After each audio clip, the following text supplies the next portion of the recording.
السلام علیکم. میرا آج کا ٹاپک ہے غلام احمد قادیانی نے قرآن شریف کی آیتوں کو جس طرح سے مسخ کیا ہے، ان کی جس طریقے سے بے حرمتی کی ہے، اور اس زمانے کی معصوم عوام جن کو عربی نہیں آتی تھی، جن کو ترجمے نہیں پتہ ہوتے تھے، ان کو بے وقوف بنایا ساتھی نے.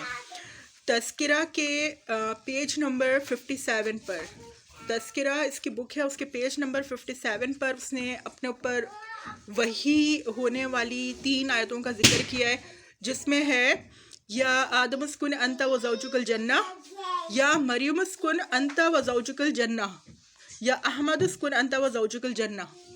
یعنی نعوذ باللہ اس شخص نے مریم علیہ السلام کا، جو کہ ورجن تھیں، جن کا کوئی شوہر نہیں تھا، جن کے ساتھ کسی نے اس طرح کا تعلق نہیں رکھا، ان کے زوج کا ذکر کر رہا ہے. اور یا آدم اسکن انت و زوجک الجنہ یہ قرآن شریف کی آیت ہے. اس کے نیچے کی 2 آیتیں اس نے اسی تھیم کو پکڑ کر اپنا نام اور یا مریم اور یا احمد کر کے اس نے مینشن کیا ہے. یہ قرآن شریف کی آیتیں کہیں سے بھی اٹھا کے، کہیں پر بھی ملا کر، جوڑ کر اپنی وہی بنا.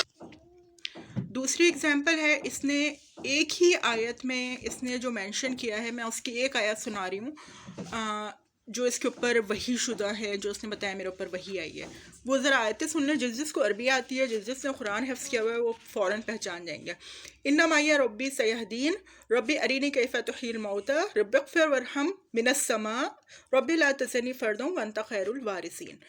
یہ اگر کسی کو بھی تھوڑی سی بھی سمجھ ہو، عقل بوجھ ہو، تو وہ سمجھ سکتا ہے کہ انما یا ربی سیہدین سورہ شعراء میں ہے، ربی ارینی کیف تحیی الموتی سورہ بقرہ میں واضح طور پہ ایک آیت کا حصہ ہے، رب اغفر وارحم وانت خیر الراحمین یہ سورہ مؤمنون کی آخری آیت ہے، اور رب لا تذرنی فردا وانت خیر الوارثین یہ سورہ انبیاء کی آیت ہے. اس نے قرآن شریف کی ایک آیت لے کر دوسری آیت کے ساتھ جوڑ کر، تیسری آیت کے ساتھ جوڑ کر اس نے بتایا کہ یہ میرے اوپر وہی نازل ہوئی ہے. نعوذ باللہ، جو کہ انتہائی بہت ہی بڑی بے حرمتی ہے اور انتہائی بڑا گناہ ہے، اللہ تعالیٰ کے اوپر بہتان ہے.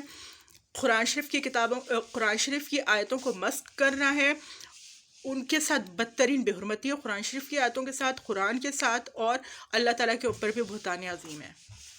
اور مریم علیہ السلام کے بھی اوپر بہتان عظیم ہے اگر وہ کہہ رہا ہے کہ یا مریم اسکن انت و زوجک الجنہ، اس کے اوپر وہی نازل ہوئی ہے. نعوذ باللہ.